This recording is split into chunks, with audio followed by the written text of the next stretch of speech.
Ya, terima kasih. Pertama terkait dengan soal Otsus.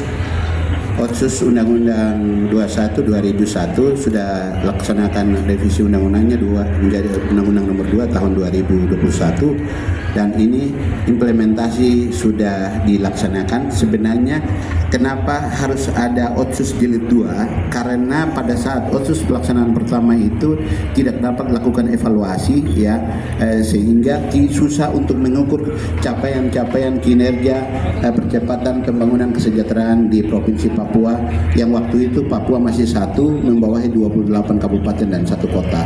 Nah, dengan Undang-Undang Otsus setelah perubahan Nomor 2 Tahun 2021 itu lahirlah DOB dengan Undang-Undang 14, 15, 16 dan Undang-Undang 29. Kenapa undang-undang ini lahir? Karena keinginan pemerintah pusat untuk memperpendek rentang kendali pelayanan publik kepada masyarakat. Nah, ini yang dilakukan dan harapan kita dengan hadirnya dalam kontestasi pelaksanaan pemilu kada serentak di tanggal 27 November melahirkan pemimpin-pemimpin yang memiliki kualifikasi yang clear, pemimpin-pemimpin yang mempunyai visi yang clear, bagaimana harapan pemerintah pusat itu bisa terlaksana di era Otsus di tanah Papua. Jadi sebenarnya ini ke depan siapa menjadi pemimpin dan urus Otsus Papua itu harus lebih clear sehingga jangan sampai kesan orang Papua bahwa Otsus gagal. Bukan Otsusnya yang gagal, tapi pejabat pemerintah tidak menjalankan Otsusnya dengan baik. Makanya kenapa kita harus melahirkan pemimpin yang clear. Itu pertama. Kemudian yang kedua terkait dengan soal miras.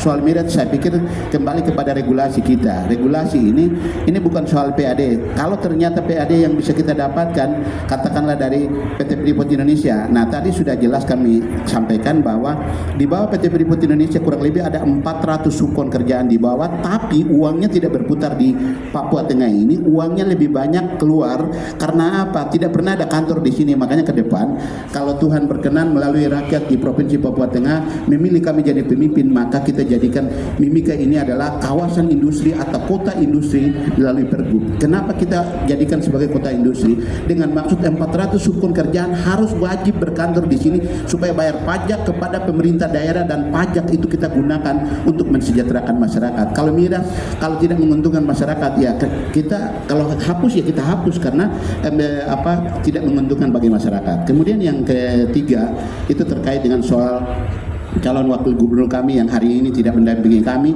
karena berhalangan tetap.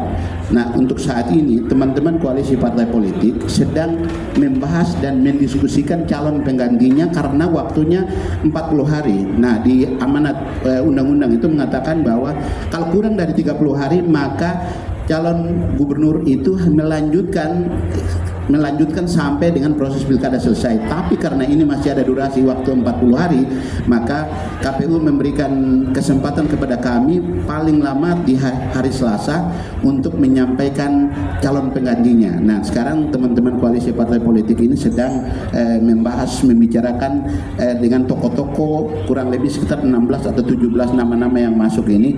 Mungkin koalisi partai politik akan memutuskan, lalu kita menentukan kira-kira siapa yang layak untuk mendampingi kami untuk ikut dalam kontestasi pemilu serentak di tanggal 27 November 2024. Baik, satu pertanyaan terakhir ya. Satu pertanyaan terakhir Pak Gubernur tentang Freeport tadi 10%